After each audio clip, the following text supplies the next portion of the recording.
to the chair so that the chair can recognize Congressman Smucker. Thank you. Under the Speaker's announced policy of January 4, 2021, the gentleman from Pennsylvania, Mr. Smucker, is recognized for the remainder of the hour as the designee of the Minority Leader.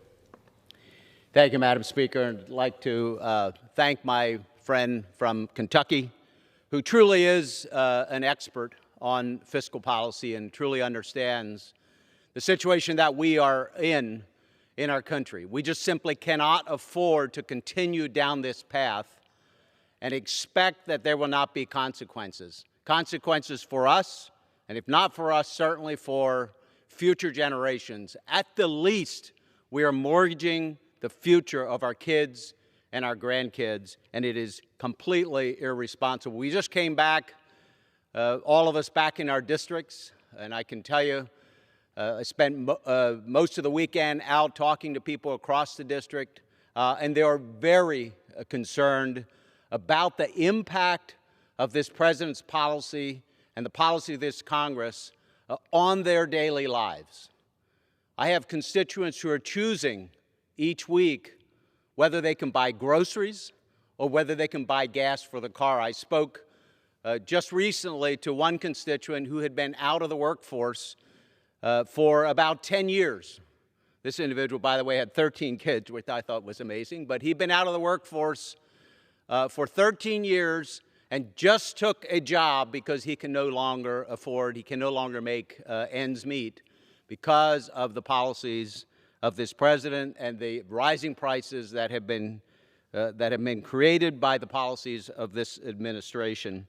And they are angry that the president had a White House party to celebrate the passage of the so-called Inflation Reduction Act. And this celebration, of course, just recently was broadcast amid a backdrop of the plummeting stock market, and upon the news that morning, just that morning, of another month of record high inflation.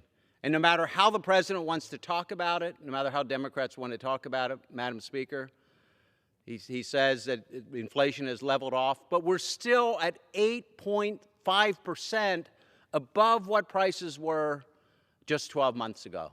That is something we haven't seen in our country for about 40 years. And this was after Democrats and the president were saying this would be transitory inflation. You'd think if we're in a hole, at some point we'd stop digging. But instead, the president, congressional Democrats, while they're patting themselves on the back, continue to spend taxpayer dollars. Just last night, President Biden was on 60 Minutes arguing that he deserves some credit, again, for his fiscal policies while inflation is at another 40-year high. The president speaks fiscal responsibility, yet every action that he takes only balloons our debt and balloons our deficits. It is far past time for his wasteful inflationary spending agenda to come to an end. The American people, the constituents in my district, can no longer afford the policies of this administration. Tonight, for the next 45, 50 minutes or so, I'm going to be proud to welcome some of my Republican colleagues, including fellow members of the House Budget Committee and others, who share the deep concerns that were just outlined by Congressman Barr, and you'll be hearing from others, concerns about the fiscal state of our nation and the trajectory that we're on. So over the next hour, we're going to take stock of this administration's reckless budget agenda and some of the drastic consequences that we're hearing about from our constituents. And so our first person I'd like to welcome to join us tonight is Dr. John Joyce of Pennsylvania, who is a great member of the Energy and Commerce Committee. We won't argue tonight about which committee is the best committee. I serve on the Ways and Means Committee. But John is a dear friend of mine, a wonderful member of Congress. I'm very, very proud to serve with him. I'm proud to count him as a friend. He's doing a fabulous job as a member of that committee and member of Congress.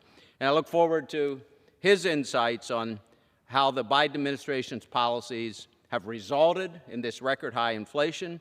And I'd like to hear what his constituents are facing in the 13th District of Pennsylvania, which is directly adjacent to mine. So, Dr. Joyce, thank you for joining us this evening.